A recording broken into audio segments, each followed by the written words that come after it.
Ok. Xin chào. Chào mọi người. Mọi người. Ok.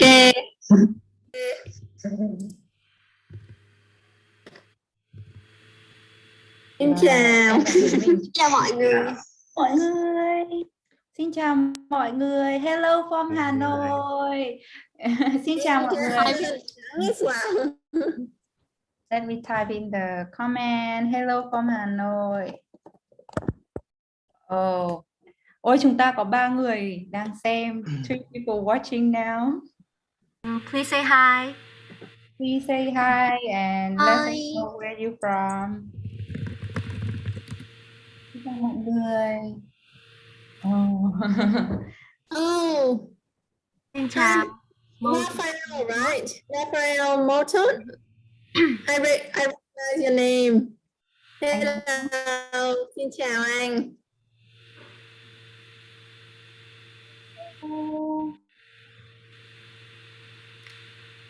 How long has it been since our last live stream? Do you remember? Our last live stream? Yeah. I think it was in Tate, like for Tate, right? Like the last live stream that you joined. I think Oh no, just the last one. Yeah, last one it was in October. It's in October. Okay, so it hasn't been that long. I feel like it's been ages since I do a live stream. Yeah, since Ted, like nearly a year already. Wow. Xin chào anh Vincent. Yeah, Vincent. Một bạn. Chào anh Vincent. Chào. Happy Teacher Day. We have a person from Bỉ này. Cảm ơn. Happy Teacher's Day. Chúc mọi người chúc ngày nhà giáo, chúc mừng ngày nhà giáo Việt Nam. Mọi người. Mọi người có khỏe không? Mọi người có khỏe không? Và either a teacher's day in your country, do you have a teacher's day in your countries? Type let us know in the comment section below. Chào bạn Donald. Donald. Không. Chào David. David và Vincent sống ở đâu? Và Hansel as well. Chào chú David. Chú David là học sinh của em. Thế à? Chào chú David. Chú David ở đâu? Là người nước nào? Chú David là người nước Anh. Chú David ơi, chào chú. Chú David trước khi học với em là tự học tiếng Việt. Wow. Bác Donald là học sinh của em. So we have a lot of students today. Chú David sống ở Anh. Chú David ơi, chú sống ở thành phố nào ở Anh? Which city?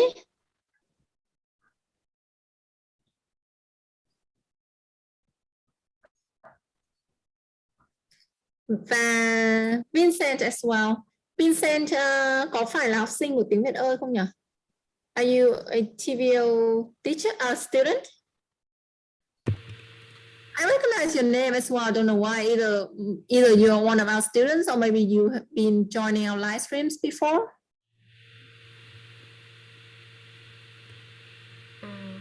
Là người Pháp. Vincent là người Pháp. Nhìn mặt Giang kìa. Thế còn các giáo viên của mình thế how do you enjoy your Teacher's Day so far? Anything interesting? Chị Lan hôm nay chị có gì vui không? My Teacher's Day has been quite boring because I haven't been teaching in so long. So, I mean, at heart, I feel like I'm a teacher, but I haven't had any like classes for so long, and I have switched to like doing the management job at TVO. So yeah, I have to say, sadly, nothing special today. So I hope there would be a day for a manager. Then Yeah, definitely. Maybe, have a chance. yeah, we should create that day in TVO, you know, and then it's a day where I get presents from everyone. Yeah. Thế còn Giang và Nina và Thảo thì sao? Hôm nay mọi người thế nào? I had a quite good day today. Spent time with my family in the morning, and with my niece, who's 2 years old. Spent like play around with her, and I had only one online student from Taiwan, and yeah, I'm here with everyone. Oh, thank you so much for taking your time to be here. Thế còn Nina và Thảo? Em có một ngày khá là thoải mái ạ. Hôm nay em không có lớp nào tiếng Việt. Em đạp xe đạp quanh Hồ Tây, và đi cà phê. Nhiều thế. Yeah. Your teacher's day is not really different from the other days, right? Yes, nothing so much different. Do you cycle around West Lake every day, or almost every day? Yes. Yeah, I probably have walked past you because because I live quite close to the lake, and whenever I go for a walk, I would see a lot of cyclists like cycling past me. I probably have, walked past you before, but didn't notice. Maybe someday if I saw you, I would say Chị Lan ơi. Probably me with a dog, probably. Yeah. And for me, it has been a good day so far. Ngày hôm nay của em cũng khá là vui vì buổi sáng thì em đi thăm thầy cô cũ của mình. So I visited my former teachers, and in the afternoon I got one online class. And after that I spent some time with my students. So now I'm here with you guys. So I'm happy to be here. Yeah. Very productive day. Yeah, very productive day. Yeah, very Vietnamese Teachers Day spirit. Yeah, that's it. Ôi chị Lan ơi, anh David nói là mọi ngày là ngày của manager chị Lan này. Không phải. Nếu mọi ngày là ngày của manager thì manager sẽ luôn luôn có quà. Chị Lan đang đòi quà trá hình đó. Đúng rồi, I'm giving people a hint to get me presents. Yeah. I pretend like don't pay attention. I didn't pay attention. I'm pretending. It's like that all the time. People always seem to ignore it. So. Em cảm ơn anh Vincent. Anh Vincent chúc mừng ngày nhà giáo Việt Nam. It would be very... Cảm ơn anh. Anh là patient nên em thấy tên của anh rất quen. I find your name very familiar. That's why. Yeah. Anh rap này, anh rap vừa mới cách đi. How do you say very productive day bằng tiếng Việt? Một ngày hiệu quả nha. Hiệu quả và năng hiệu quả. Có ai đang gõ không? Có. Ok. Yeah, chị đang gõ đây. Ok. Vâng ạ, I would love if our audience, if you are watching, please let us know. Leave a comment, say hello. And it's even more meaningful if you can type in the chat chúc mừng ngày nhà giáo Việt Nam and send all your wishes to TVO teacher in general and Vietnamese teacher, TVO teacher in particular and Vietnamese teacher in general. So chúc mừng ngày nhà giáo Việt Nam. I'm typing in the chat. Cảm ơn chị trả lời. I just want to get more information about năng suất or hiệu quả. I think both would work for this situation, right? But hiệu quả is like literal translation is like effective. Yeah, and năng suất is like when you manage to get a lot of things done within a short amount of time, maybe. So that's like the slight difference between the two.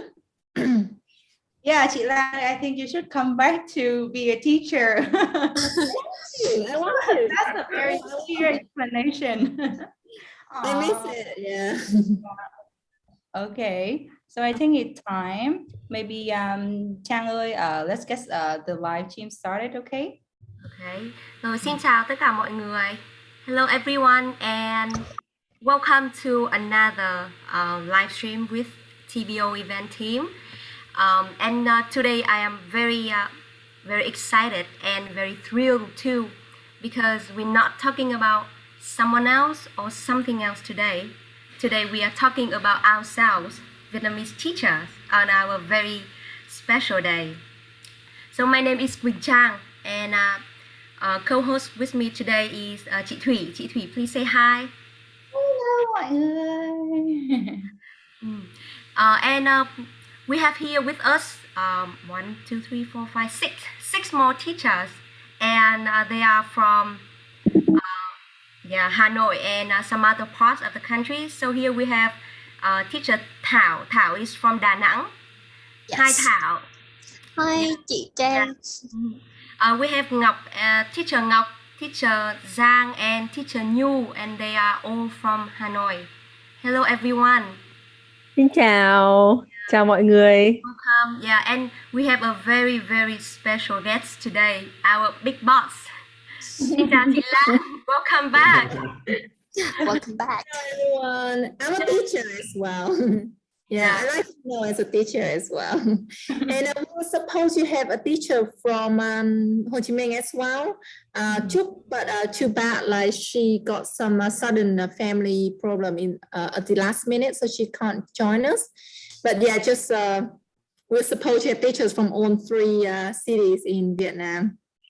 At least we have Thảo here, so you can hear some different accent from the central Vietnam. Yeah. So, very nice, yeah.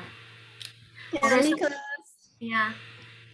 Hello from Argentina. Wow, hello. Wow. Hello mọi người. Cảm ơn. Yeah, welcome everyone, and thank you teachers for being here with us today and spend your time with us today. And I think it's a very this is a very great opportunity for us to meet each other and to sit back and talk and share with each other. So I really hope that it's gonna be amazing time ahead. So yeah, welcome everyone from the YouTube as well. In today's live stream, we will talk. We'll share with you more about our job. So far we have received quite a few questions, and some of them are very interesting. So it's a chance to get to know more about us, and to some of you maybe to know more about your teacher. So yeah, please don't hesitate to let us know what you are wondering about us, or yeah, what do you want to know more about us by commenting on the comment section below, and we will try to answer as many questions as possible during the live stream time. So now, Chị Thủy, I think you may want to share something with us and with the audience about this very special day. Yeah. So the Teachers' Days normally falls on November the 20th, like today. And on this day, students from all around the country will show their respect to the teacher by giving present and flower, or visiting their former teacher, like Thảo did today, right? And also we and also students proudly present their success, so that their teacher, their former teacher, know that all the effort has not been in vain. Not only student, but also the government and the parents, the family also take time and effort to honor and celebrate everyone in the education field. And I'm so glad to have my my boss back to the game, and my big sitter back to the live stream. And I just wonder, me and also many other audience has been wondering how you've been doing so far and anything new, and could you share a little bit about your plan for the future? Chị Lan. Or can you just call me Chị Lan? Okay. Boss Chi Lan. Big boss sounds really like a lot of pressure. No, don't take that pressure. Sorry. Yeah, just kidding, but also like that's like whenever I'm on, like I share about TVO, I always talk about how I want TVO to be a team. That's why I never call it a company or center, but a team. So I feel shy when people call me boss. I know it's a joke. Yeah, it's funny, and it's still kind of love, but it's made me a bit. Dan have been discussing whether what should we call you, and then we come to the decision to call you just like a big boss. Yeah, Chi Thủy wants to call you like a mother of TVO. But I was like, no, just call her big boss. That would be cool. Call me mom, I feel like mommy, Yeah, exactly. That's dangerous. Yeah, I probably shouldn't explain that. Anyway. Yeah. Sorry. So what was the question? So yeah, I've been off the screen for so long because like TVO video team has been doing so well without me, like since we created TVO video teams and then they start making videos, I watched back to my former videos and I was like, oh my God, these are so boring compared to what we are doing now. Now we have acting and we have different locations, we have different people, and it's just like a whole new breeze blowing in the channel, very young, very energetic. And so that's why I feel really good about the team, and I've been passing the job to them so that I can focus on other things. But at the same time, I do miss the same as teaching. I don't teach as much as before because I just want to I had to focus on other stuff. But I do miss making videos, and I do miss teaching as well. And I plan to still come back and do that once in a while. Yeah. So we are now grown-up birds, have full wings and ready. Mama bird, letting the baby fly. Yeah. Okay, thank you for your sharing, and we are very, very glad today to have you join us today. Very glad. Yeah. It's great to be back, and also it's great to be back as a guest. And on this special day too. Yeah. So here we received some of the question, but maybe we will answer the question in the later part for the Q&A session. But for now, because here we have 6 teachers from TVO, and surely you would want to know more about them.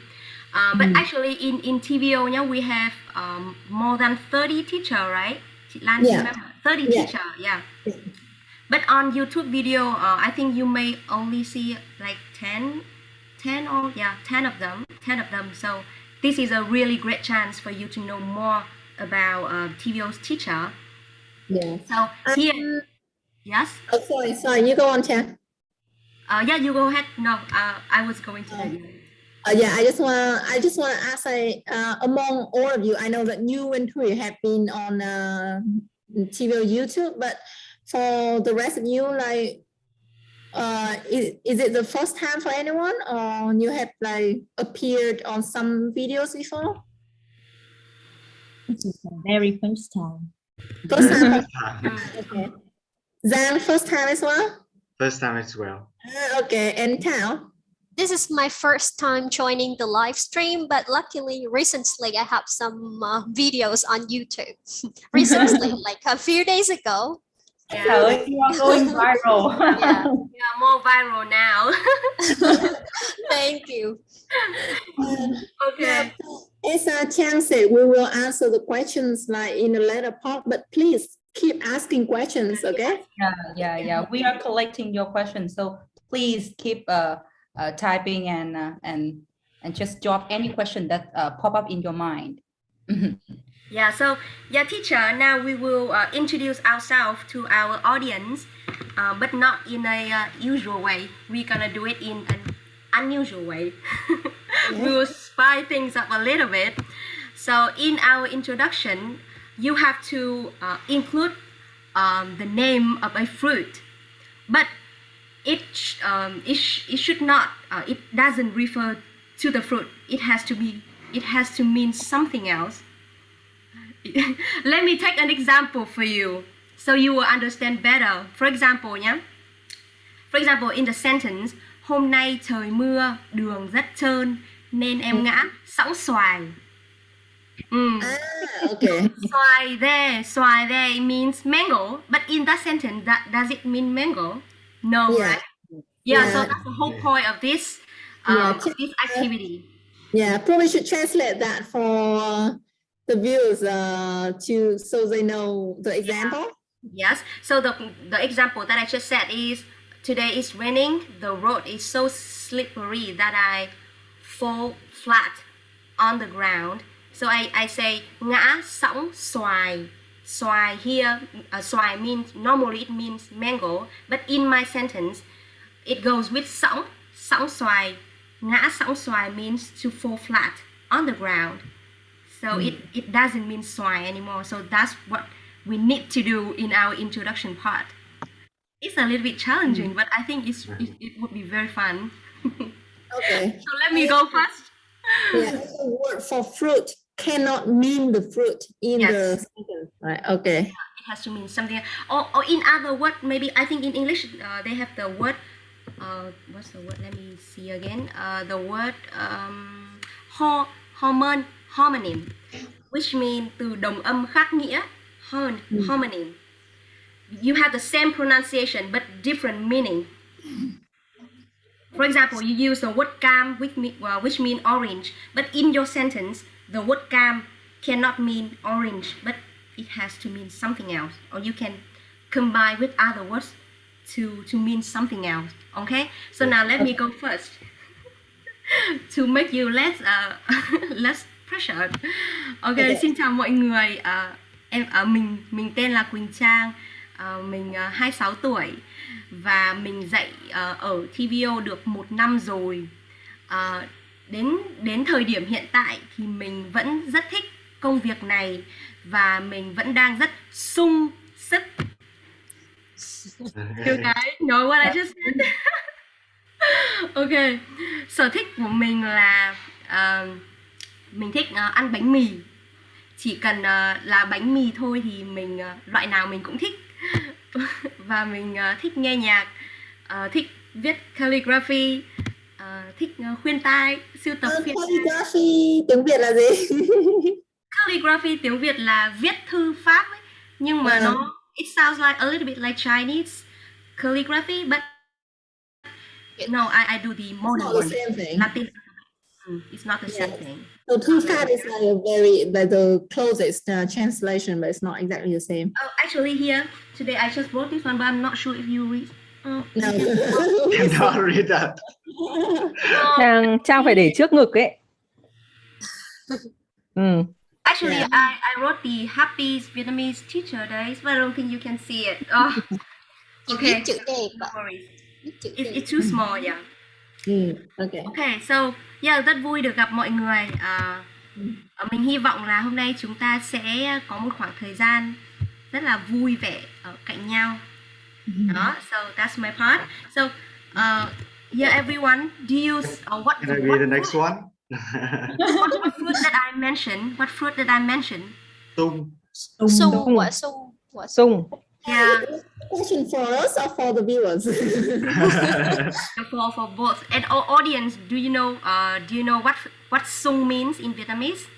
Sung, that is a kind of fruit. Yeah, you can let us know.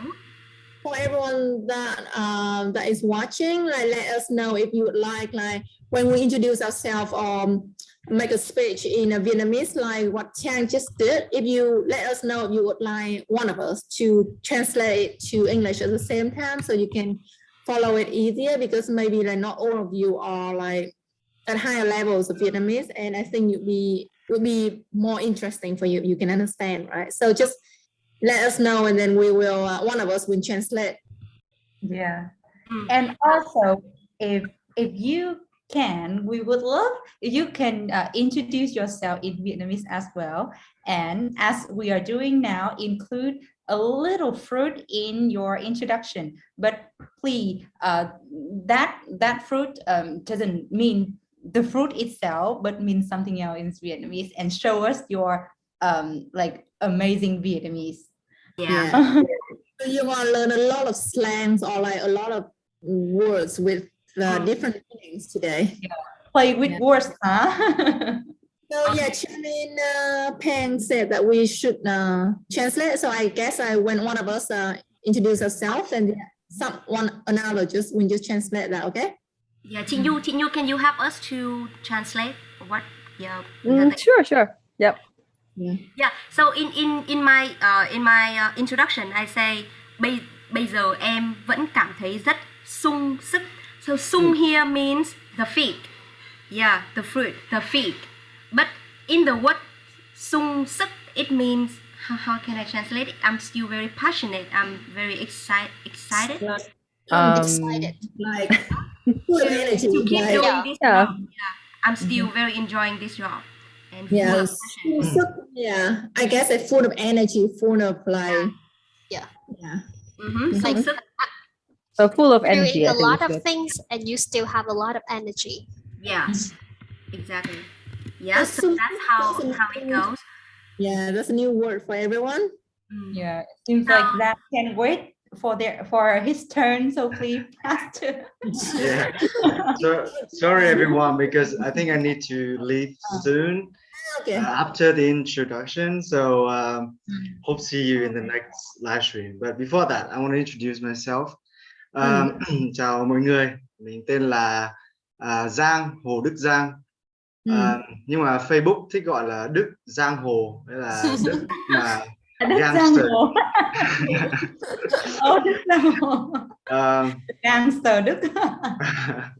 Mình you to translate maybe after each sentence. Chinua, we can't hear you. Sorry. Mute. Do you want me to translate like directly, or I will write it in the chat box? Yeah, it's better if she can maybe write in the chat, huh? Yeah, write in the chat. So people, when they watch it again, they can follow as well. Yeah. Yeah. Okay, so our Zhang, our teacher Zhang here said that hello everyone, his name is Hồ Đức Giang. So Hồ Đức Giang, but on Facebook he usually would like to put his name as Đức Giang Hồ. And in Vietnamese, Giang Hồ means something like the land for the gangster. Gangster, that's right. So it means that Đức gangster. And also I will write it. Don't worry, if you sign up for lessons with us, you want to be, like bullied or anything. He's a very nice teacher. Yeah, he is a great teacher, so don't worry. Yes, everyone look at me and say I'm nice. I'd like. Yeah, you look nice. Và sở thích mình đã dạy tiếng Việt được hơn 6 tháng rồi ở TVO. So he has already been teaching for more than 6 months with TVO. Và sở thích của mình là ăn bún chả và lê lết ở các quán cà phê. Okay, good. Okay, so his hobbies are bún chả. Yeah, he likes bún chả. He loves bún chả. And he likes to kind of like wandering through in coffee shops.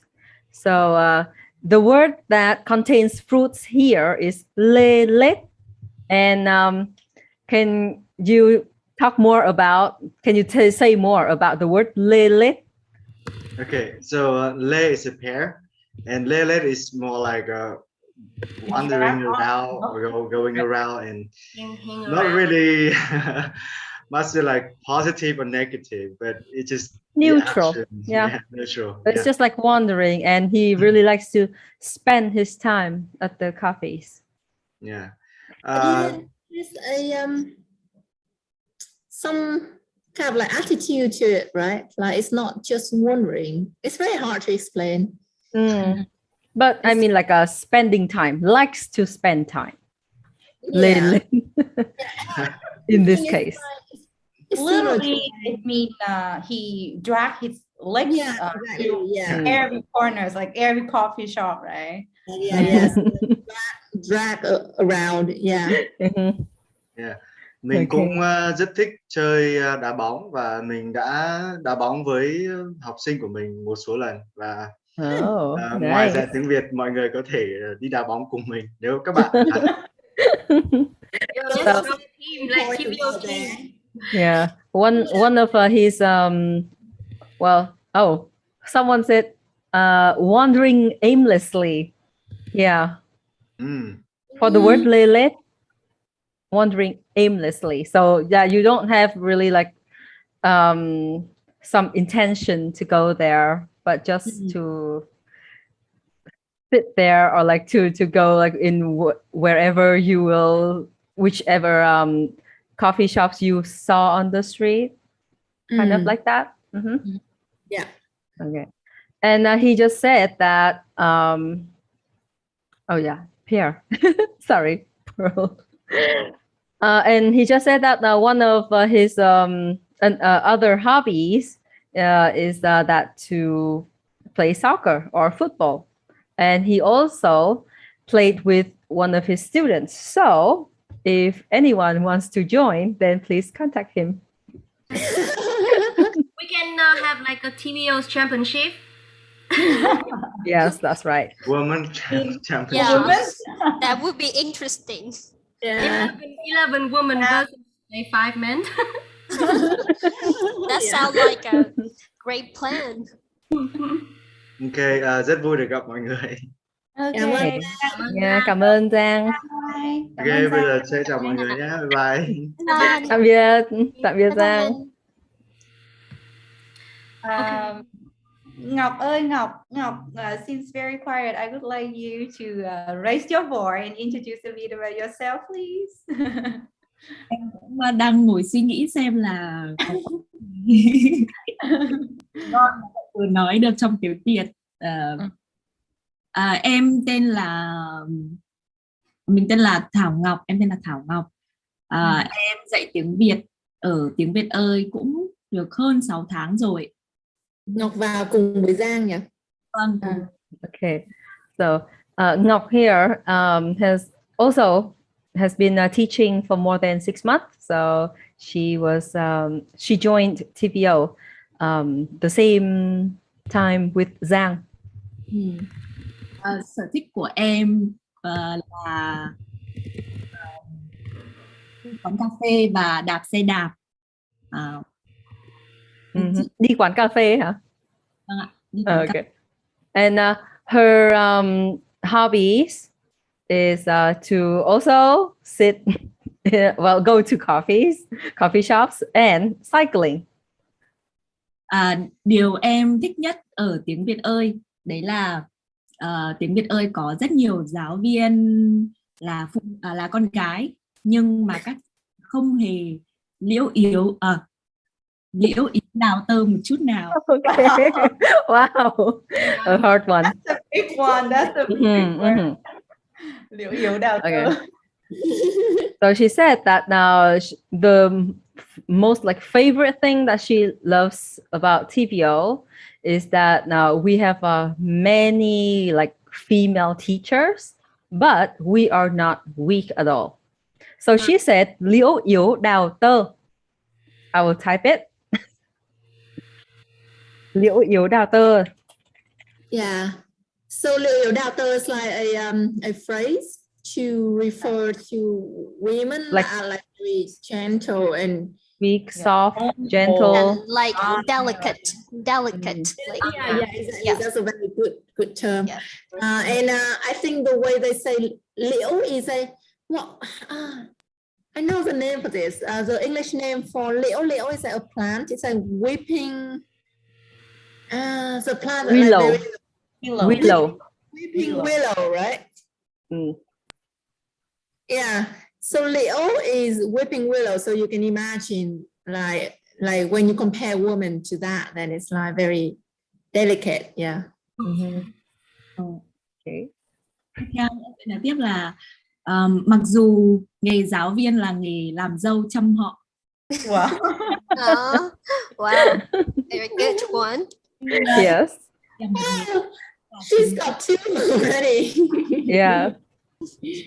Đây là một nghề So- em thấy rất là đem lại niềm vui. Thì, em cảm thấy như là mình có thể giúp được người khác với khả năng của mình. So she said làm dâu chăm họ. Wow. What is làm dâu chăm họ, guys? It's like you. Planet. So làm dâu chăm họ is kind of like also like a phrase to talk about a job or like a person who does the work that have to please many, or like to have to meet many kinds of people, have to please many, or like a lot of people also, and like kinds of demands. Yeah. Really Demanding high things. demanding. Yeah, high demandings. Well, like we will have to meet many kinds of people. So Yes. although she said that being a teacher is a job like that, but em nói gì nhỉ? You really enjoy- Yeah, but she really enjoyed it. That's right. Yeah. And the in the phrase làm dâu chăm họ thì dâu means strawberry, but Yeah. obviously it doesn't have anything related to the phrase. The literal meaning of dâu is like a bride, like a new bride. So you can probably it's not the same in other countries, especially in Western countries, but in Vietnam or probably in Asian culture, like being a new bride in a family, like you are under quite a lot of pressure and you have a lot of expectation from the family. Like you have to be polite, you have to be good at cooking, you have to be you have to be respectful, you have to be gentle, blah blah blah. So it's like there's a lot of expectation and there's a lot of pressure.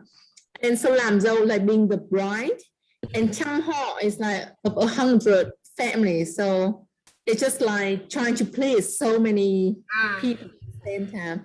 And I feel like the people that say this the most are the people in the customer service. That's And right. I used to be a customer service, and yeah, it was like exactly that. Làm dâu chăm họ. Yeah. And, Okay. Yeah, and Thảo, I can't wait for your introduction. Thank you. Oh, lovely. She's so cute. I want to have her real bad. Xin chào mọi người, em là Thảo và theo tiếng Quảng Nam thì như mọi người trong video mọi người có xem thì mọi người ở quê em hay gọi em là Thổ with the with the hat, so with the hat, so that's how people in Quảng Nam call me. So Thổ is kind of heavy, and em đã làm việc ở TVO được 6 tháng. Em vào chung luôn với chị Ngọc và anh Giang. So very interesting information here is that Thảo or Thổ is another way how to call her. She also joined TVO. Yeah, people in Quảng Nam, if you go to Hội An and you will hear people call me Thổ, not Thảo. Yeah. And yes, she will. She has been here also over 6 months. So again, with Ngọc and Giang the same time. All from the same recruitment. Yeah. That must be the best recruitment then, because teachers joining TVO at that time are very enthusiastic with the live stream. Yeah. Did you notice Nhu, Chang, and Em had joined TVO at the same time? Ngọc, Thảo, and Bang Yes. had joined TVO at the same time too. It's like a coincidence. Coincidence. Mhm. Sự trùng hợp ngẫu nhiên. Yes. Yeah. Trùng hợp ngẫu nhiên, yeah. Rồi mãi nói em quên, em phải định nói cái gì với trái cây mất rồi. Okay. About my personality, về tính cách của em thì em là một người khá là rất là thân thiện và luôn luôn sẵn sàng đồng cam cộng khổ với đồng nghiệp của em. Yeah. Và về giảng dạy thì em cũng luôn tích cực và truyền cảm hứng cho các bạn học sinh của mình, luôn cố gắng động viên các bạn để vượt qua khó khăn, vì đôi lúc việc học nó khá là chanh chua nhưng mà việc dạy cũng vậy. Tuy nhiên là em rất yêu thích việc dạy và việc được tiếp xúc với rất nhiều anh chị học sinh cực kỳ dễ thương ở TVO và mọi người nữa ạ. Wow, Thảo nói nhiều quá, quên hết rồi. Em cũng không nhớ em nói gì luôn ạ. Anyways, Thảo is a really dedicated teacher, and she said that although there are many there are many difficulties, right, in this job in teaching, but she always ready to đồng cam cộng khổ, meaning like to go along or share all those difficulties with Joy and sorrow, right? Yeah, joys and sorrows. So we have it all with everyone. Okay, Thủy Trần already typed the phrase there, đồng cam cộng khổ. So yes, to share your joys and sorrow with somebody or someone. So I guess we also will say like go through ups and downs. Yeah. Ups and downs. Okay. And she said, although teaching can sometimes be chanh chua, right? Yeah. Chanh chua. Chanh chua means like sour, hard, Right? harsh, harsh. But meeting everyone, like TVO student, makes her always happy, and she really enjoys it. Yep. So she has right. two phrases here. Yeah. Oh, that's a great one, Thảo. That's a great one. Cảm ơn ạ. Wow, I feel like this is like a very advanced level class. Yeah, that's right. Even for me. Where I never used the word chanh chua before. I only use it with someone who is chanh chua, like who is a bit hard, a bit difficult. Yeah. I feel like the word chanh chua used a lot, like mostly to refer to like other people, right? Like that chunk maybe, or being difficult also, like that. So yep. Okay, thank you Thảo. Cảm ơn Thảo. Không có gì ạ. Tiếp theo là chị Nhu, chị chia sẻ được không? Và em sẽ cố gắng thực ra cũng chưa nghĩ được gì đâu. But anyways thì xin chào mọi người, mình tên là Nhu và chắc mọi người cũng thấy gương mặt này quen quen vì mình có xuất hiện ở trên các event của TVO. So teacher Nhu said that Asad, have you seen this face familiar? Because she has been on quite a few TVO live stream and TVO events so far. Yeah, very familiar face. Mình dạy học ở TVO được hơn 1 năm rồi. Hơn 1 năm rồi. Nhu who has been teaching at TVO for over a years now. Yeah. Trở thành giáo viên TVO thì là một cái rất là bất ngờ ấy, không ngờ đến. Là một việc không ngờ đến. So becoming a teacher is quite unexpected things. Yeah. Nhưng mình cảm thấy rất vui khi được dạy học và có cơ hội để thử sức trong việc trở thành giáo viên. And she's very happy with teaching and how to say thử sức. Thử sức is like to try out, yeah. Give a go with teaching job. Yeah. Và hiện tại thì mong muốn nho nhỏ của mình đó là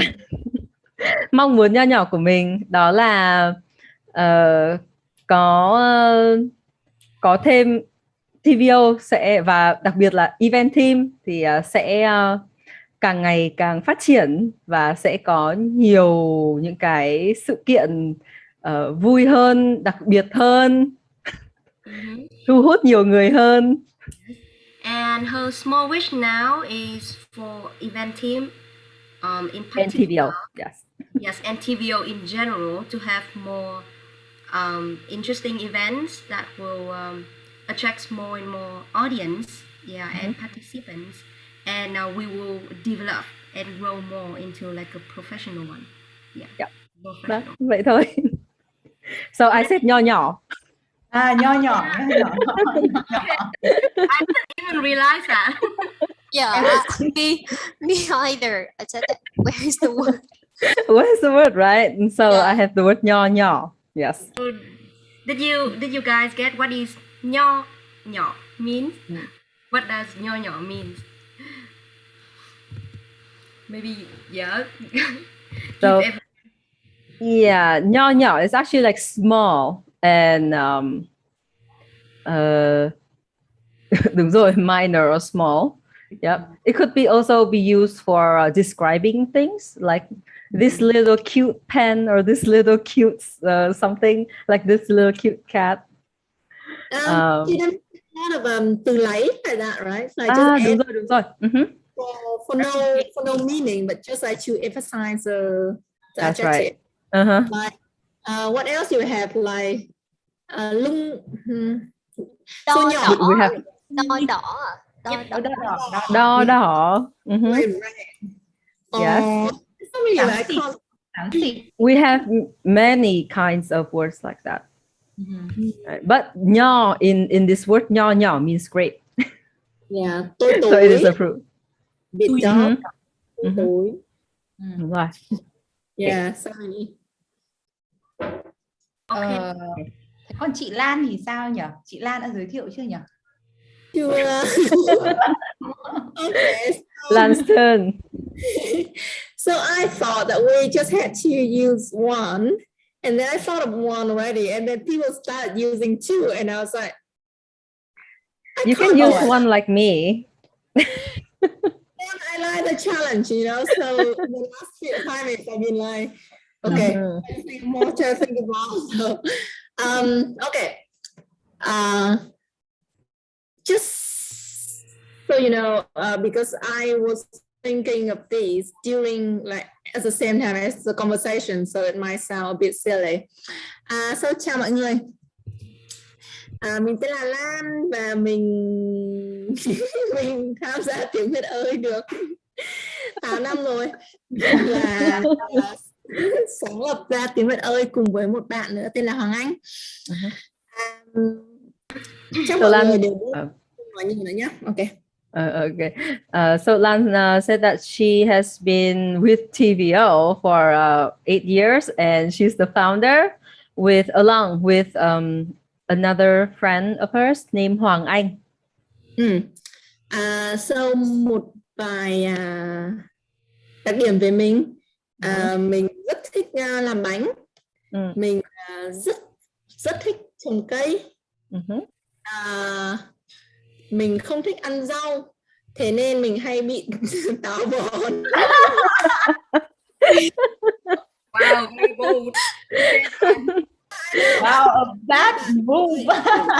Nó khá là thô nhưng là thật. Both move. Okay, so what she was saying was that she likes to what was it? Đầu tiên là cái gì nhỉ? Làm bánh và trồng Làm bánh cây. She likes to make bake, to bake, to make cake. She likes to planting, gardening. And the third thing about Lan is that she don't like to eat vegetables, so she has táo bón. And táo bón we have written here is constipation. Okay, constipation. Yes. I love vegetables and fruits. But actually she loves vegetable and fruit. Yes. Okay. What else? Mình rất thích công việc của mình. Mình rất thích làm giáo viên tiếng Việt vì có rất phần lớn học sinh của mình đến từ rất nhiều đất nước rất khác nhau và thường đều rất là thân thiện và rất là tốt. Tuy nhiên thì thỉnh thoảng cũng có những học sinh hơi củ chuối một tí, nhưng mà mình đã đối với một vài trường hợp củ chuối thì mình chỉ cần bơ đi là xong. Wow. Three strikes. Good tip for us, everyone. Chị Lan is the winner. Yeah. So what she said was that she really loves teaching, and because she has many students from all around the world, and they're really nice. Well, most of them are really nice, but however, there are some củ chuối. Củ chuối is like it's like a bit what do we say? I thought that would be really difficult for you to translate. Yeah, that's right. It's really a bit difficult, but I think the củ chuối is like something like unexpected and also like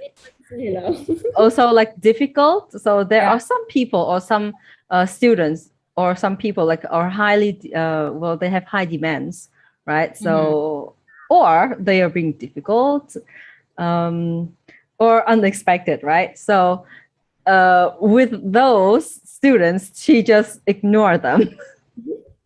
Bơ, she said bơ đi. So bơ is ignoring, but also bơ in quả, bơ is avocado. Yeah. So I have to I have to explain now again that like everything I just said just for the sake of using the fruit and the words, okay? It's not true. It's not true. Yeah, this is just for the game, right? Yeah, it's not our fault to pull her in the corner.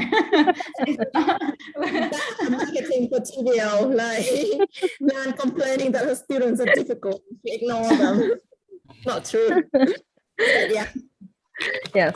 But now the advantage thing of this is that you guys will have the chance to learn many new words and with so many unexpected meanings. Yeah. Yeah, you missed the củ chuối.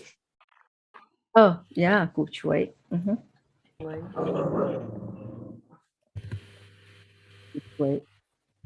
So like I said, củ chuối is someone who is, and this is a slang. It's not really a word, like an official word, but it's quite more like a slang to talk about like people who are a bit difficult and or like picky or so. Who's someone like a bit picky? Like it could be like anything. Okay. Yeah. Rồi. Okay. Rồi. Thank you everyone for sharing. It's very, very funny when Interesting, entertaining introduction. I didn't expect it coming. I didn't expect it at all. And Lan is our true boss here because she is the one that has 3 words that also means like the fruits. Yeah. So everyone. So like I only have 1. Everyone else have 2, but Lan Have 3. has 3. So she's a real big boss here. Yeah, It's and very, my it's very pressure being the manager.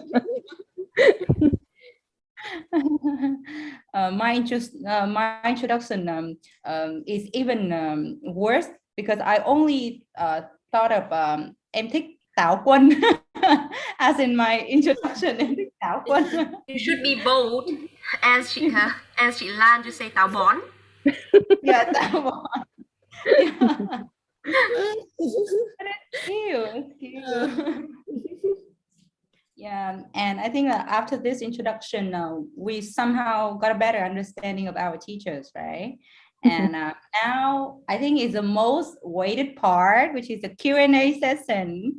And for this, we have already collected some questions from our our YouTube audience. And let's go to the first one. Here.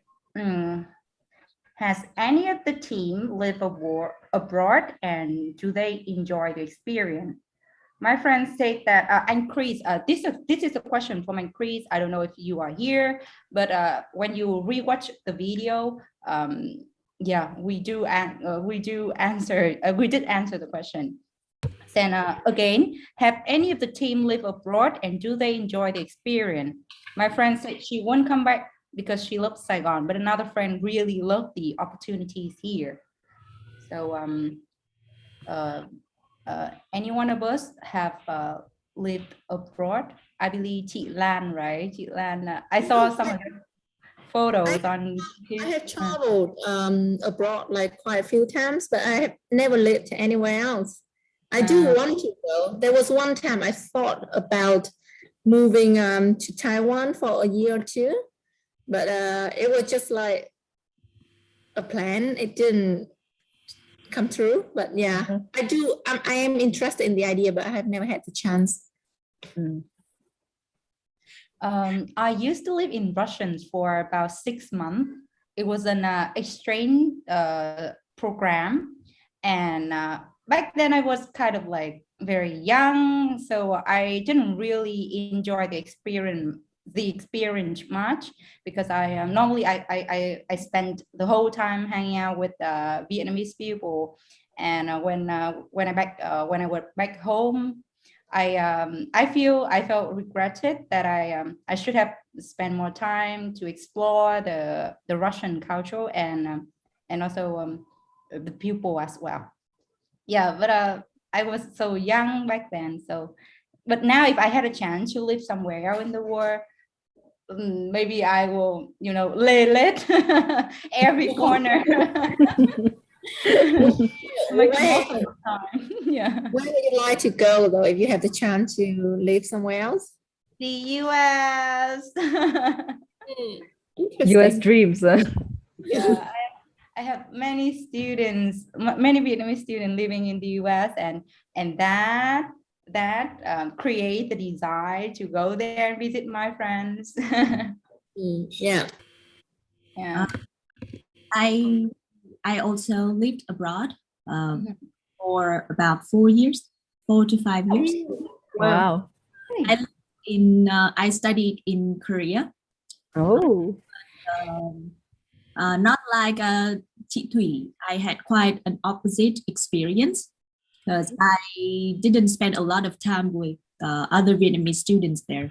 I was meeting a lot of students from other countries all over the world. And it was a really nice experience because living in another Asian countries really helped me understand Vietnamese culture more. Because that's when I can see the similarities between Asian countries, and I understand why people behave like that. So it was an eye-opening experience for me. Yes, but I also love Vietnam, and I think I'm going to settle down in Vietnam. What do you miss most about your time in Korea? I would want to say the soju. Okay, so true. Wine? Yeah, the wine. Yeah, the Korean wine. Yeah, okay. But as a I'm a teacher now, so I would say I would miss my friends there. Yeah. But you can get soju here, right? Right. Mhm.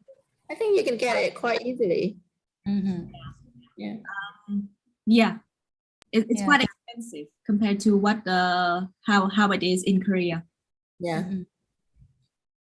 And Chris also is also interested in the opportunity to visit any city soon, like during the COVID situation.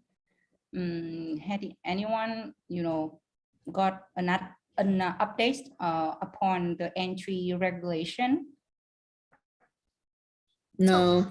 You know that Hội An, right? A few days Thảo. ago, yeah, I saw that. I saw some posts about Hội An is Đúng rồi. welcoming tourists from Yes. like even the US too, because but they have to follow or obey some regulations. Like they are fully vaccinated and also get the like negative PCR test. result. Yeah. PCR test. The negative result of COVID-19. So yeah, and they need to go on a package tour. Not they can go freely right. as they were before, but So also they need some kind of like insurance that will be paid up to like some amount of money, but I don't remember the amount. That cover also like if they had COVID, and then that insurance will spend the money for that person to treat or to cure COVID in Vietnam. So yes, basically we are slowly opening. Yep, with being cautious a little bit, but we are slowly opening. So hopefully, like till the end of this year, some other places will also be welcoming tourists as well. Yeah, I think a lot of people are just waiting for the borders to be open. Yeah, can't wait. No. Yeah. Yeah, and anh sorry, I didn't write down your name, but your answer, your interest about how maybe he particularly asked us, the teacher, how did you realize that some people were interested in learning your mother tongue? Like how do we, like maybe he means that how did we know that someone wanted to learn our language, our Vietnamese, right? And I also have the same have the same question as him, so maybe I will raise the question here so that we can discuss a bit about it. Okay.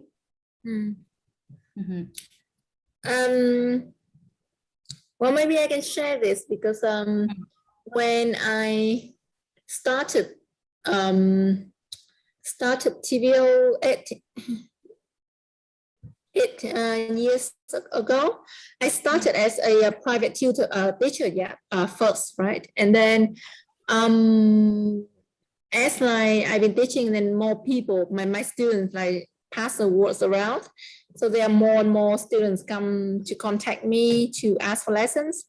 And that was the first time that I realized that, oh, actually, it got to a point that I didn't have any more free time to take any more students. So that was the first time that I realized, actually, there are a lot of people are interested in learning the language. Before, I would just, it's a really bad assumption, but I just assume that Westerners or foreigners like who live here, they don't know how to speak Vietnamese, and it's a really bad assumption. So when I start teaching on my own, I realized that, oh, actually people are interested. Not many of them can speak yet, maybe because it's a very difficult language, as everyone knows, but also because there are not that many Vietnamese teachers yet. So that's why I started, expanding it slowly. Yeah. So they they come directly to you and show their interest in learning Vietnamese, right? Yeah. like being said as were there suddenly people coming to you and just saying, please teach me Vietnamese? No, Okay. actually it's the opposite. Like it was very difficult at the beginning. Like I remember, because like there wasn't, was it Facebook? Yeah, Facebook wasn't that popular at that time. So the first thing that we did was we printed out some flyers, you know, a bunch of this thick flyers, and we just walk around the old quarter, and we went into every bars and every restaurant, and we just asked if we can just stick it on their notice board, and no one got in touch at all. Later on, we realized that the old quarter is the worst place to do that, because, you know, old quarter is full of like travelers, like tourists, and no tourists would want to learn Vietnamese. So at the beginning, it was very, very difficult. But then slowly, it just mostly just word of mouth, you know. I think that one of the things that you could tell if someone is interested in learning the language is that whether they are interested in the cuisine or in the culture. So many of my students likes that, and they begin to explore on their own. Not only like having lesson with us, they also will go outside actually to talk to the people there. And because they love cuisines and the foods and all those stuff, so they actively learn the language, and they last for a long time. Not like only study for like 1 or 2 months, 3 months, but they study for years. Yeah. So I guess another reason, I think another reason is that they want to live in Vietnam for a long time because of their family members or their significant others, I guess, because a lot of my students, like they have their lovers or their husbands or wives who are Vietnamese, so they want to learn Vietnamese. So they are eager to learn. Yeah. That's the best way to learn the language. Yeah. Motivation. Okay. So thanks Chị Lan for sharing. Now we come to the next question, yeah, from Donna Macmillan, and he asked that what is the greatest challenge as a teacher? Good question. Good question, yeah.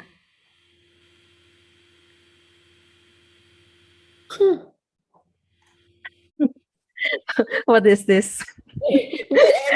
Awkward moment. Because is it because like too many difficulties or like too many challenges? I think there's quite a few challenges. I think for me, the greatest challenge is to understand the student's need and then tailor make or customize. Tailor or custom made. Yeah, tailor the lesson to meet their needs. So you know, a lot of people told me that like, oh, being teacher is it's quite free. You have a lot of free time because you teach again and again and again. So you use the same curriculum and same file or same document, same slide. But actually, I mean, even with the same beginner level, but the learning style of different student of each student are different, right? And the pace of their studying is different too. So I always have to change the how to say, by the lesson, to change the lesson plan. Lesson plan, to meet their needs and try to make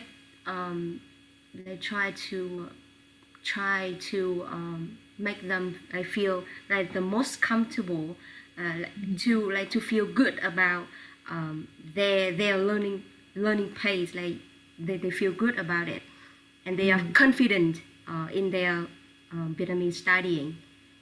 So I think that is one of the challenge for me, the greatest one. Thế còn Ngọc thấy khó khăn nhất của Ngọc là gì? So obviously I haven't been teaching for as long as other teachers in TVO. But at the moment, the most difficult thing that I find is to have a variety of different activities. So at first, everything was really new and interesting, but then after a while, I feel like it's follow the same routine. Like I'm following the same routine, even the games and the activities.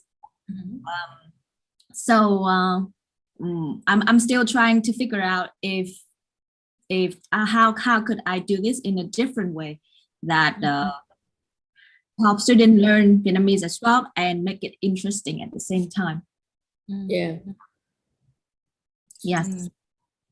I think that is the one challenge that every Vietnamese teacher, Every teacher, every teacher, yeah. to make your lesson like fun and interesting and student oriented. For me, the biggest challenge is to keep the students motivated and inspired, like, because I feel like a lot of people like started the lessons with a lot of enthusiasm and a lot of like expectation, a lot of like energy.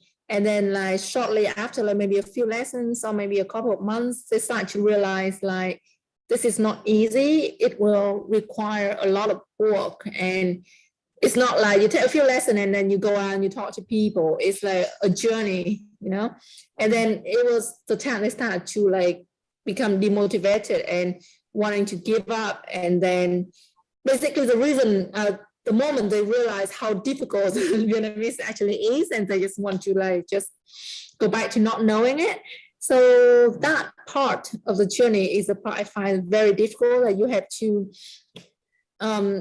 like try to motivate them and try to show them that like try to draw a very clear picture of the future. Like if you look at the whole thing, it's very difficult and it's very demotivating, but you look at like one small goal at a time, then it will be more possible, more doable. So yeah, I find it like very, very difficult to keep them like not giving up. Yeah. Agree. Yeah, totally agree. How about Thảo? Yeah, for me, the most challenging part will be the teaching pronunciation, because my students, for the first time, they often complain that Vietnamese is a tonal language, so they find it hard to pronounce the word correctly, even though they're making a lot of effort into pronouncing that word. And when it comes to the real life experience, they talk to the Vietnamese people, and sometimes the people don't get what they say, so they feel demotivated, as Chị Lan said earlier. So I always try my best to like keep it real and practical for my students to understand about Vietnamese pronunciation, but it takes a lot of time to change their pronunciation and make it become like a real native. So yes, it's that really hard. I don't know like how to make it. So I think I need to learn a lot to improve that way of teaching pronunciation. Yeah, you would get there. You would learn like I feel It's actually like it's actually like we teach and we learn. Yeah, exactly. Yeah, we teach and we learn, because so I guess that like the greatest challenging thing is like to keep ourselves, not only our student, ourselves being motivated. Yeah. And when you realize that you still have to learn is when That's right. you're a teacher. That's right. No, Thảo. And when your student can make the sound by your instruction, then that moment you will feel like, oh, you can change the whole world. You can do it. Yeah. So proud. Yeah, that makes my day sometimes. Yeah.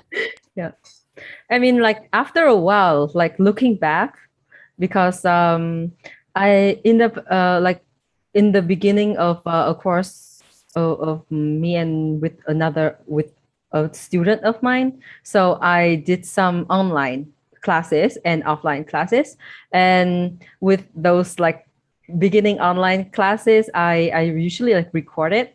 So till now it has been like over a year, and when I look back and watch it, like the very first lessons and very first attempt of his pronunciation and also like how he said things is totally different, and it makes me feel like wow. Wow, it's worth. Yes, it's worth it, it's worth it. And so it changed. Well, now he cannot like he's still not in advanced yet.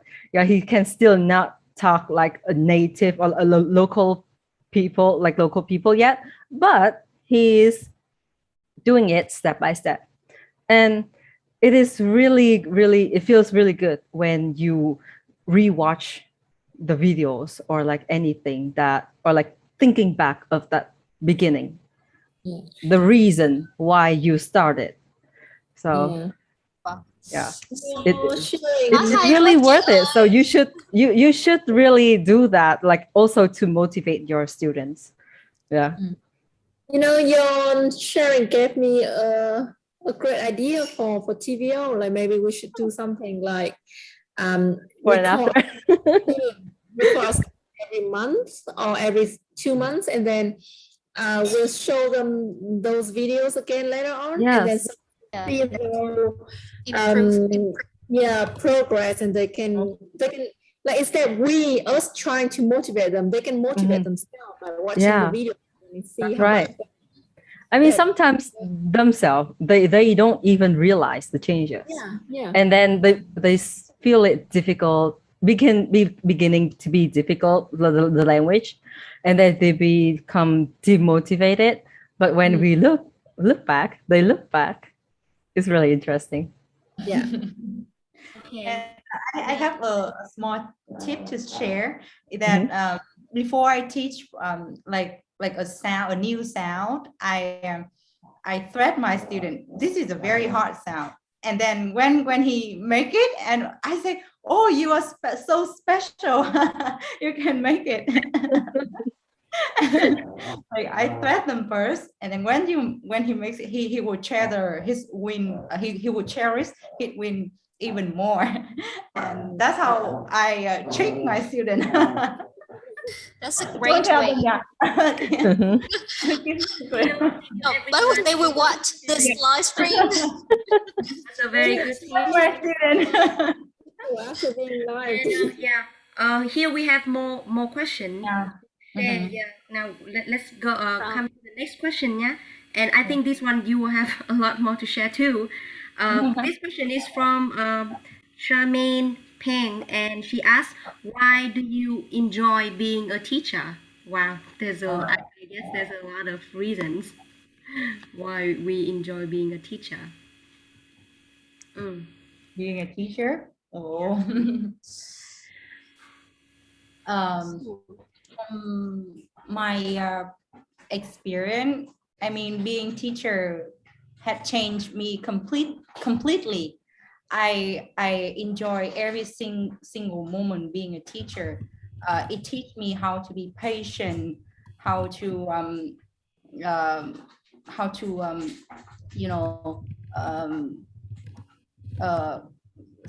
make the big thing, the thing that seem undoable into a very small chunk, so that they can achieve it step by step.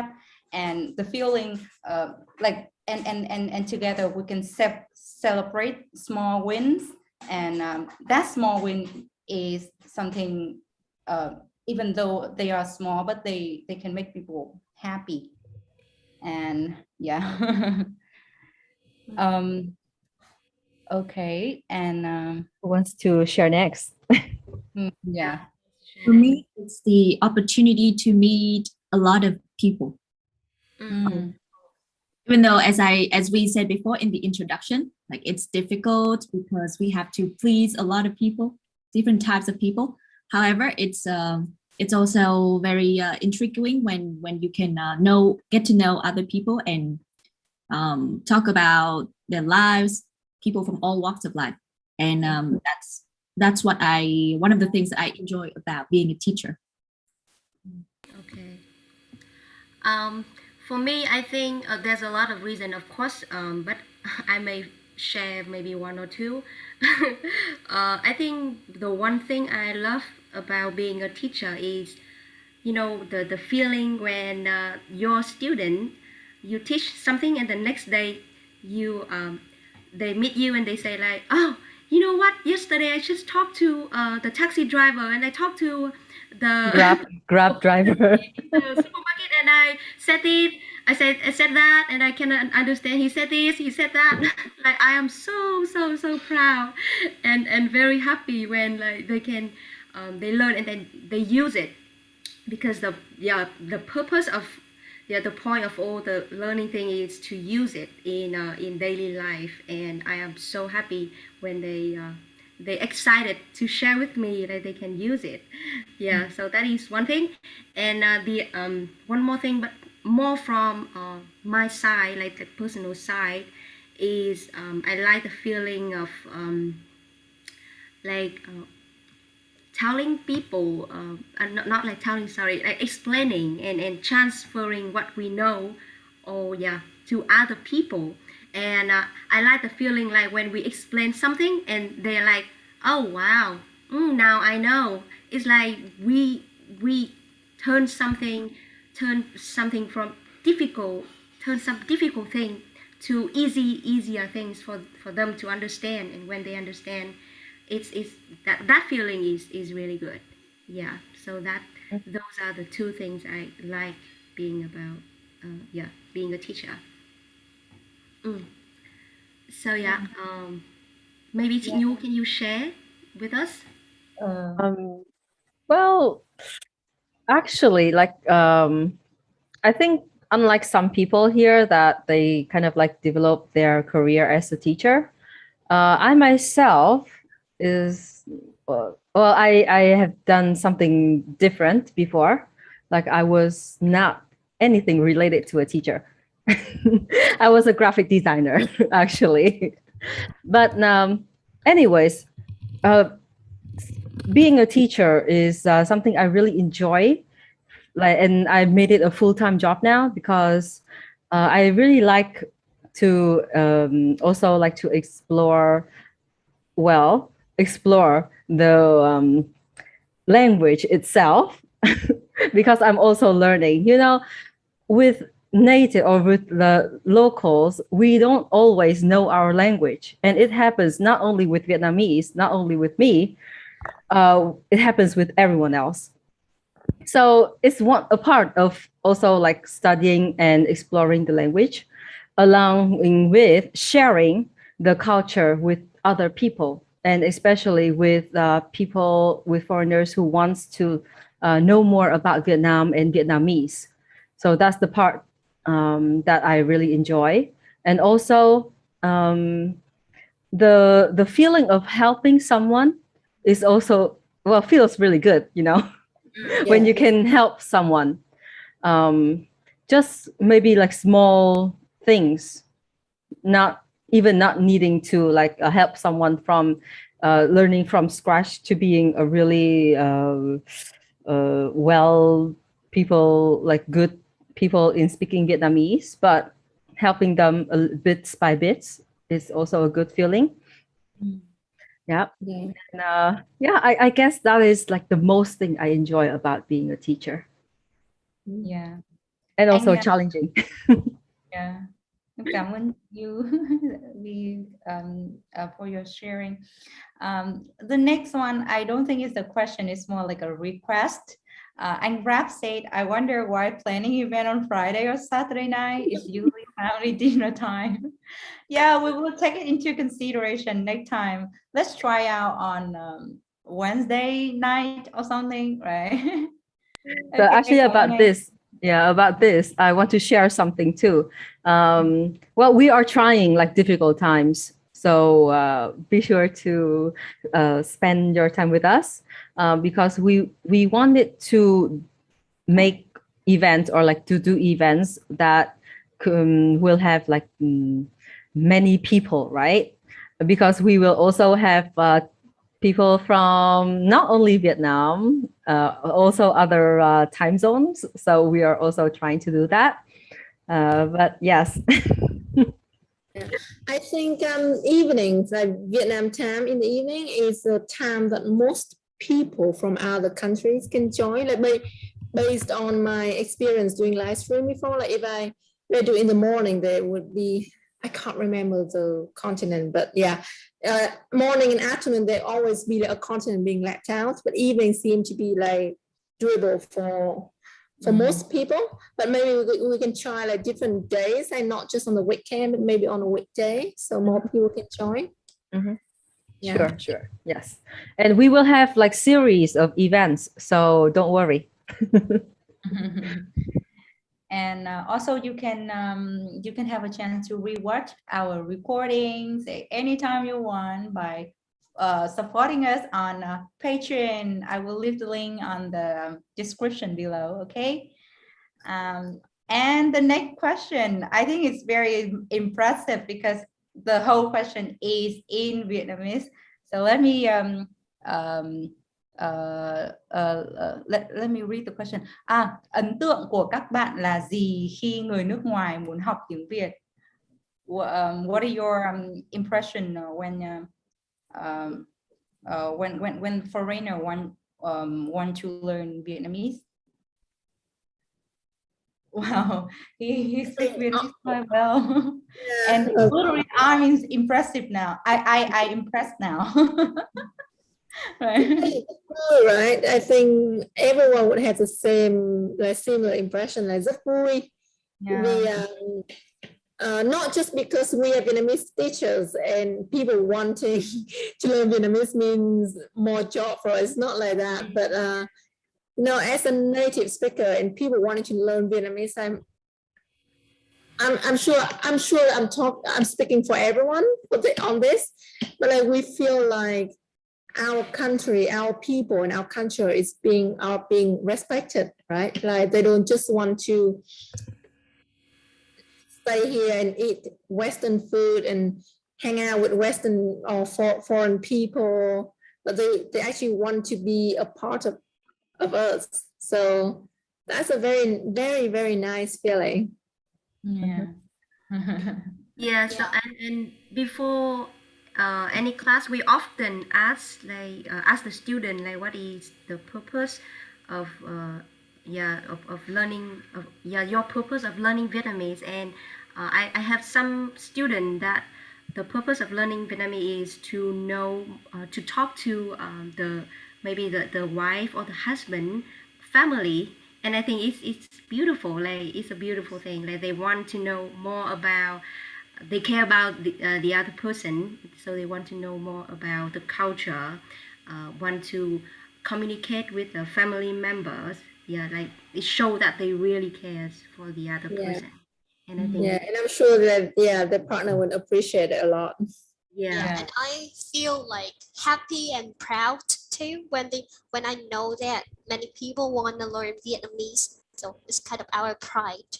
So yeah, proud is a very good very good feeling. Yeah. And some of the students also like they have intention to work in Vietnam maybe one day, so they just prepare in advance. Yeah, so it's quite interesting too because they want to prepare. They want to know more about like to communicate with local people and to enjoy the life here. Maybe that reminds me of one of my students recently. It's a very sad story.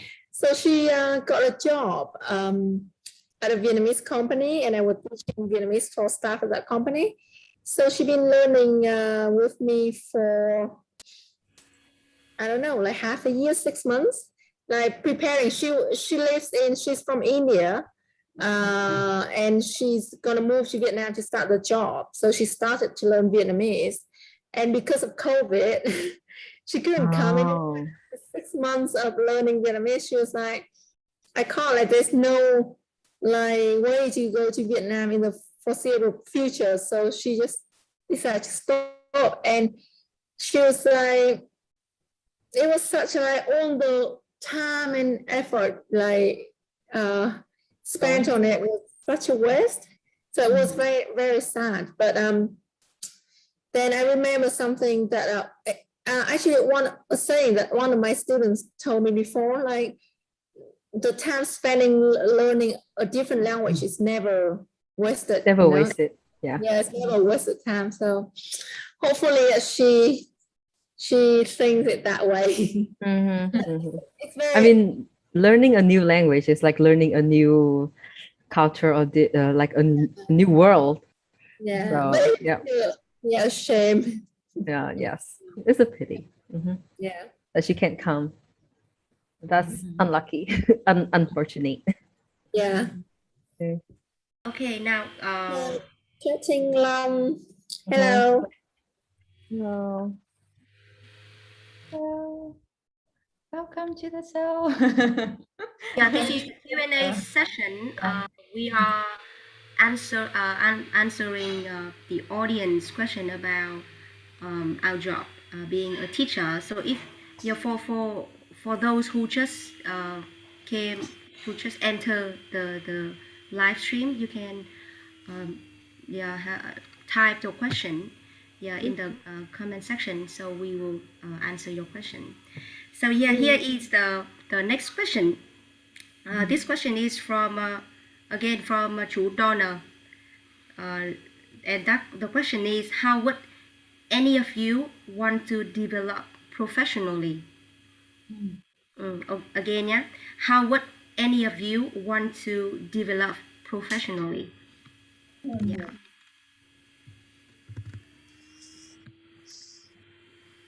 Seems like you don't always ask the type of questions that make all of us like, Silent mode. Yeah, questions too. Yeah, I feel like it depends on your definition of professionally. Like, do you mean like as a professor, like Vietnamese professor teaching at university, or like just going further and long term in this position? Right? Yeah, I think it depends, right?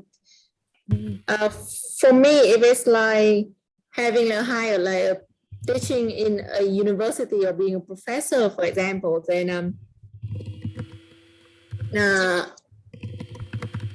it's probably not in my interest, because I like, one thing I like about teaching Vietnamese, like as what I am doing now, is like how casual it is, you know, like you teach like spoken Vietnamese, you teach slangs, you teach idioms, and like the relationship between you and the students are not just like a teacher and students, but also like friendship. And then, you know, like some of my students actually become my friends, for like one of my best friends and stuff like that. So I do like how casual it is, and not interested in like going to make it more serious. Not, yeah. But I do, but if it's if you mean like to make it like a career, like a long-term thing, then that is something I'm definitely interested in.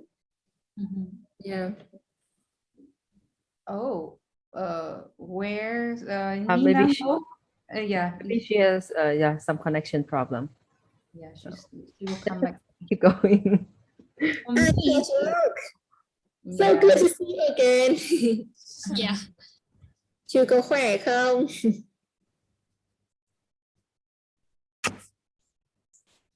You look must be the most I'll say dedicated viewer to TVO. Like every single live stream. Always so nice to see you.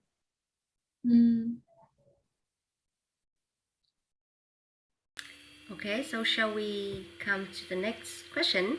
Anyone want to share? Yeah, for the question of back Mark, my journey is quite simple. Like my plan is quite simple. So now I'm taking beginner and elementary classes, and I want to develop professionally by taking more, you know, group classes, and like and go to the next level, like advanced, intermediate, upper intermediate, or advanced. It's just that simple and very clear. And further than that, I actually I haven't given it a thought, but I don't know how the future would bring, huh? Yes. I think like develop professionally. It may to me like some. It doesn't have to be like Chị Lan said, to be a professor or to work at like a official university or college, but it should be like how to be more disciplined and professional with myself. Like how I would try to improve the lesson plan, like the attitude. You know what? Because when we teach, it's not just about knowledge. It's about a lot of other things like emotion management and skill. Emotion management này, speaking skill này, problem solving skills này, đúng không? How to explain, đúng không? How to explain things. So I think that's what we are aiming at and trying to develop day by day. So that is a professionally to me. Yeah. Very good point. Yes. I guess you've covered all for us. Okay. Yeah. And Thảo, any plans Yeah. for future? Actually, besides being a Vietnamese teacher, I'm an English teacher too. So that was my major back when I was in university. So right now I'm planning to take my master degree in the US, hopefully next year, maybe. Yeah. So thank you. And with my Vietnamese teaching job right now, so I think I would take more courses, like, or even observe you guys your classes, so that I can earn more experience in teaching, especially pronunciation classes. So as I said earlier, that the thing that I find most difficult, so I think I need to gain more experience, hands-on experience on that. So that's it. And continuing teaching and develop some really essential skills, as chị Trang said. So Yeah. We have more question. Wow, it's getting hotter by the end. Okay. Deeper. Yeah, deeper. Let's change this. Welcome back. Welcome back, Thạ Ngọc. Vâng, rất mặn. yeah. Okay, so next question. Chị Ngọc quay lại. What is the next question, chị Thủy? I think we should take some question about the language. Across anh Long, he asked, I hear I want to ask, sometimes I hear Vietnamese students calling each other bồ tèo. Bồ tèo. And what does bồ tèo mean? It's just like hey you, I guess. It's like your slang. Just like hey you for your Bồ tèo dear is friends. more like you. Yeah, it's more like another way to say you. Like dude in English, right? Like you in English. It's like, but it's super casual. It's like mày. Yeah, so like in Central we call it family. Yeah, we don't say bồ tèo, we say family. Yeah. I feel like people in the north don't really use bồ tèo either. right? Maybe in the south. To me, Maybe I in mean, the south. I rarely hear it. Bo I teo. have heard it, but yes, it is not something commonly. It is just like also, I would say, I think that in the south people would use it. Yeah, not really in the north. Mhm. We use it for guy or girl, like both, For right? both, that's right. Both. It's neutral. Mhm. It's just Yeah. like bạn, right? Like how we say bạn, you, or my, my super casual. Chào anh Ryan, lâu quá rồi anh. Oh, and I think the word bồ itself, yeah, it means like if you want to if you ask like mày có bồ chưa, so bồ here means like a girlfriend or boyfriend, right? No, Yeah, well, bo, if it is individually, but Yeah. bo teo, then it just means you. Yeah. It doesn't has that meaning. Yeah. Yeah. Maybe there is a story behind bo teo. Come from like Maybe. Let's I think Google. Yeah. Just don't know. Mhm. Okay. Mọi người học tiếng Việt có thể nghe giọng địa phương thế nào? I'm so glad that we have here Thảo Tường. She's from another dialect, Vietnamese dialect. So we have more than one perspective here. Yeah. So the question is from anh Brian. Yeah. From Ryan Powell, and the question is, how can you distinguish local accent? Yeah, how can distinguish? Really interested in dialect and accent things, huh? Yeah. But Especially the central dialect, so it will be harder for the learners to get the idea of the local people, say when they use the real Vietnamese. So especially when they talk to the older people or the middle-aged people. So it would be easier for them to talk to or like to some youngsters on the road because they may change or switch their accent to the standard one. But for the older people, it would be the opposite case. So at this time, maybe ask the people to speak slowlier, like I guess. Yeah. I think like one thing for all learners to know is like listening and understanding the local dialect, like in the central or in the south, is a challenge, not just for you guys, not just for Vietnamese learners, but also for us, for the locals as well. So if you can't, like, honestly, I remember like when I went to the south with some friends, like foreign friends, and we were in a taxi, and then the driver said something to me, and all my own three foreign friends in the taxi turned around to look at me, and I was just like, I have no idea what he just said, but they were all like expecting me to translate that. So if you find it difficult, just don't be demotivated. It's like, don't be sad. Yeah, it will take time. That's all. Giọng miền Bắc là dễ hiểu nhất cho anh à, Nicholas?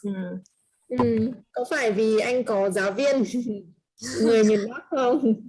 Với lại, I think on the internet there aren't a lot of sources of information about the central dialects or some videos about people speaking that accent. So most of the videos are in the northern dialect, so they find it easier for them because they get used to watching those videos. So so speaking of that, so back to the question about my plans, I just realized that I got to do something with the Quảng Nam dialect, so that yes, in the future I hope that I can maybe make some videos about that.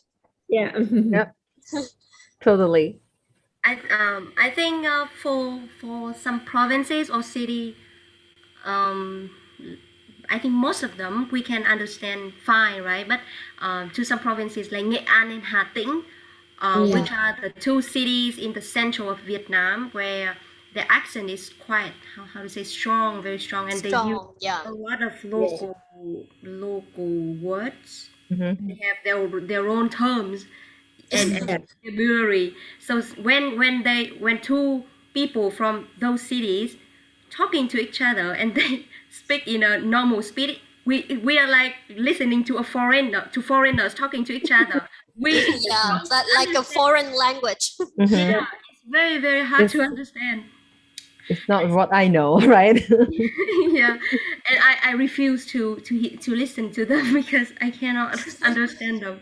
And I want to share a very interesting experience. Yeah, when I went traveling in Quảng Nam or Ninh Thuận, I don't remember exactly, but in that province, when if a word end with N and H, they often ignore the H at the end. So for example, anh, the word anh, brother, so they just say anh ơi, anh ơi. Oh, yeah, that's what. That's my normal word. Yeah, that is. I would say an, not Right. an. Yeah, I would say an. Yeah, that's right. An, yeah. Anh ơi, not anh ơi. Yeah, I would say anh ơi, yeah. Yes. So when I went as well. Yeah, Southern as well. Yeah. Yeah. So when I went there, in that province, there are two famous dishes, which is bánh canh and bánh căn. Okay. Okay. So once the taxi driver asked me, so hôm nay cháu muốn ăn bánh căn hay bánh căn? Actually, he asked me I would say two dishes, yeah. but I don't know which one, bánh căn or bánh căn. So I was like, so which one do you?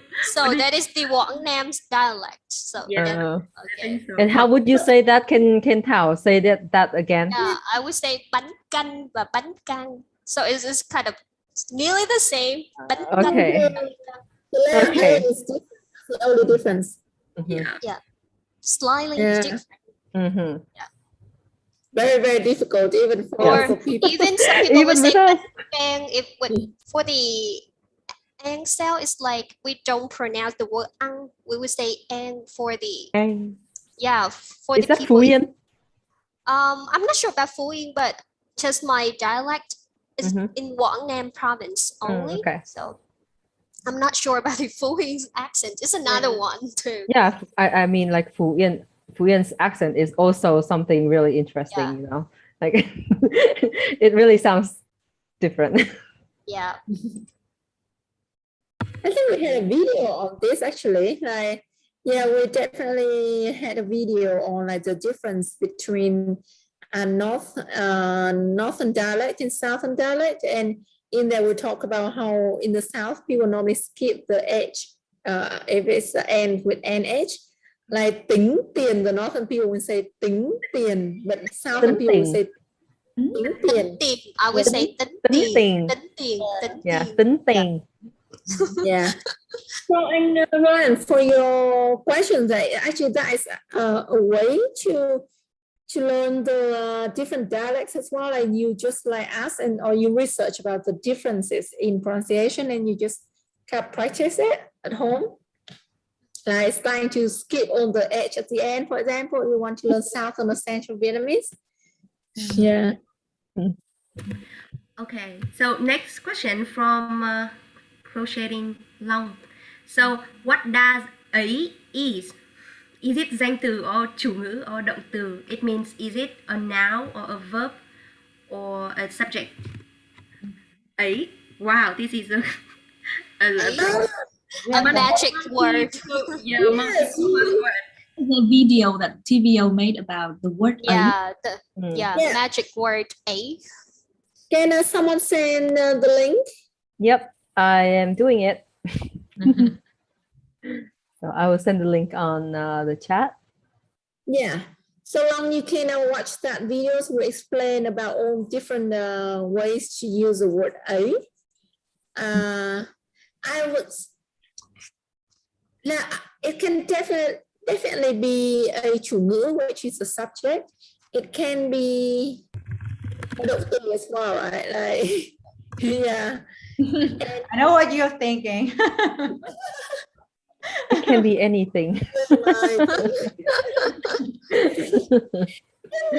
Anything. That's why it's magic, huh? That's why it's magic. It could be anything actually. It could be noun, verb, adjective, subject, object. But anyways, I already post the link of that video on the chat. So please be sure to like and subscribe. Yeah. The next question is not from our audience, but from my own interest. Could you share with it, the moment when or maybe some common difficulty that your student always struggle with?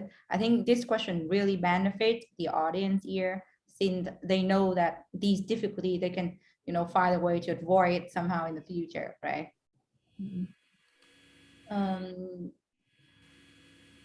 The common difficulties. I think this one I know. One of the very common struggling that a lot of my students have is they are studying Vietnamese, but they still think in English way. So they want to the same thing. I was just about to say. right. So when they want to to make a sentence, they always think they always translate from English first. So sometimes it sounds very not natural. Why, right? But a lot of my students do that. So I often tell them, like, when you learn a new language, maybe just forget about your language, your own language. So like just take what It's everything. it's like a blank paper. You know what?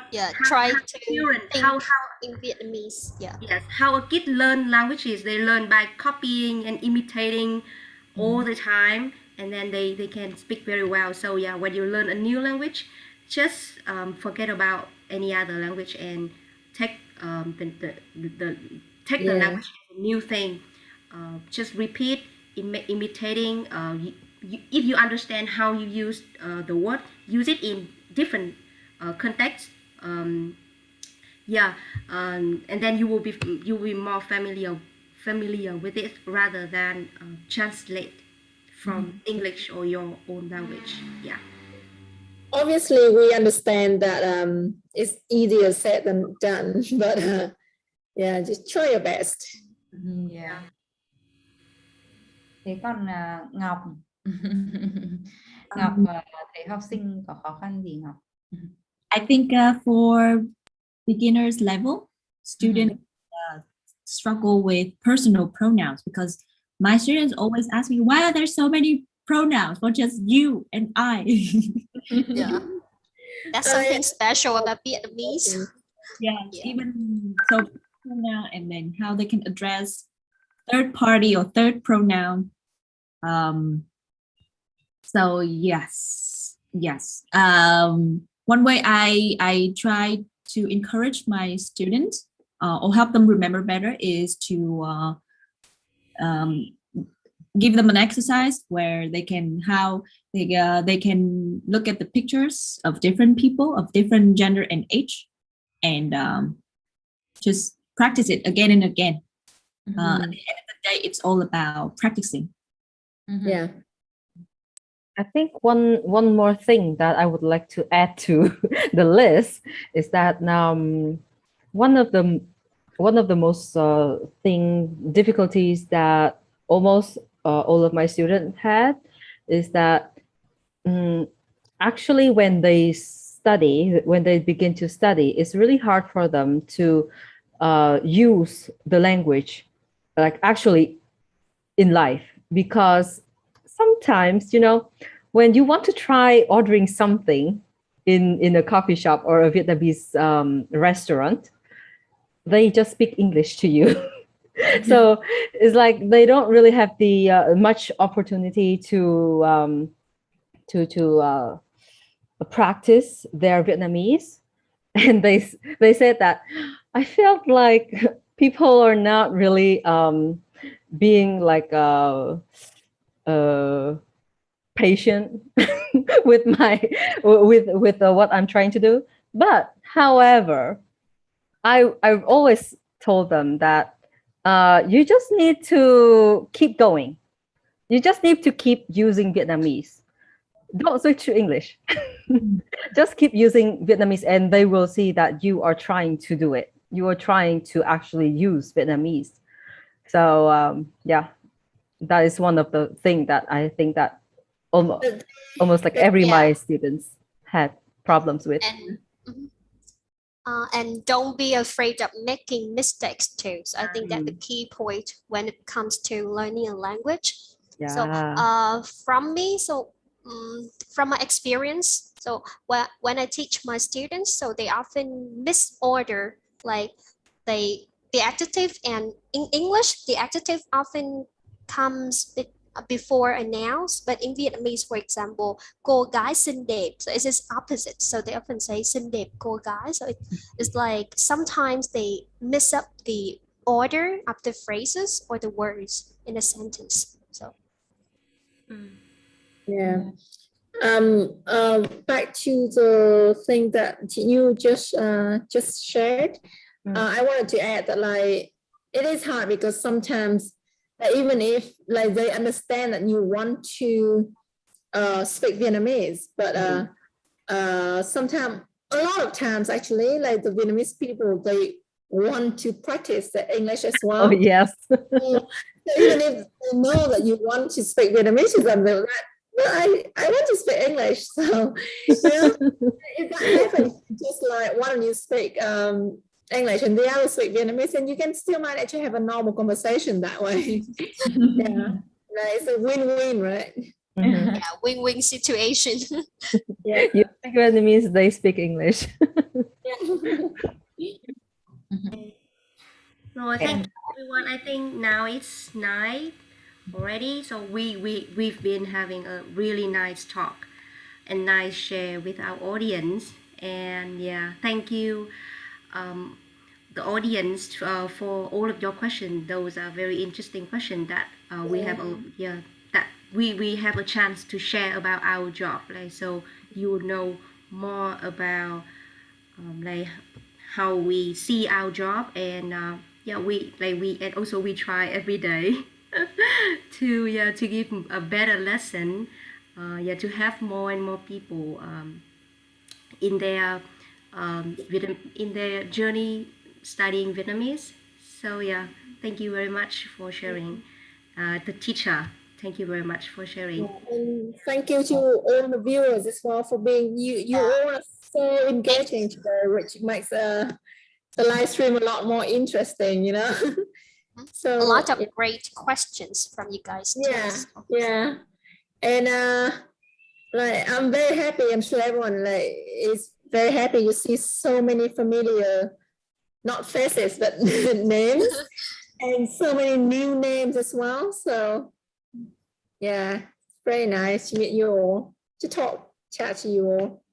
Yeah, and I also want to say thanks to all of our guests today for being such a good speaker, very energetic and enthusiastic speakers. And thanks for your sharing, for your knowledge, and I really appreciate your time and for being here with us.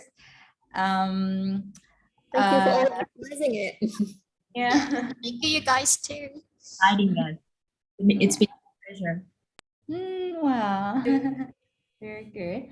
And once again, we are from TVO and TVO team. And please follow and subscribe us on our Patreon. I will leave the link in the chat, and you can have a chance to rewatch the recording and also do some practice exercises. And that I for sure it will benefit you a lot in your language learning journey. Okay, so thank you very much. Don't forget that even though COVID is still everywhere being annoying, we're still giving lessons. Actually, we're giving a lot of online lessons now to make sure that everyone is safe from COVID. COVID-19 pandemic. So yeah, so if you're interested, like, just want to remind everyone that we're still running, we're still providing lessons, so sign up with us if you're interested. Yeah. And also we will have several like usually we will have about one or two events a month. So please stay updated. Yep, for our further like future events. Yeah. And if you have more questions, maybe you can email us. On email, or you can send us a message on Facebook. Yeah, Facebook. Okay. Yeah. So it's time to say goodbye. It's a very nice time today. Em Lan dạy học cho Raf đi kìa. Anh Raf có giáo viên rồi đúng không? Anh Raf đang học với ai nhỉ? Hình như là Trang bé. Có giáo viên tốt rồi mà. Cảm ơn mọi người rất nhiều. Cảm ơn mọi người. I will see all of you in the next live stream. Yeah. Okay. Okay. So bye. Okay. Bye bye. Cảm ơn mọi người. Cảm ơn mọi người. Good night. Okay, Mọi người ngủ bye. ngon nhé. Wow, we have a new guest speaker. Hello. Mainland. Yeah. Go, go. Bye, Chia. Come here. Bailey ha. Cả học sinh ơi đừng biết xích xích. Đáng yêu quá. Ok, bye bye. Chào mọi người nha. Dạ, chào mọi người ạ. Chúc mọi người ngủ ngon. Good night. Mọi người rất nhiều. Cảm ơn mọi người rất nhiều. Oh, have a good day. Yeah. Night night. Kết thúc rồi đấy.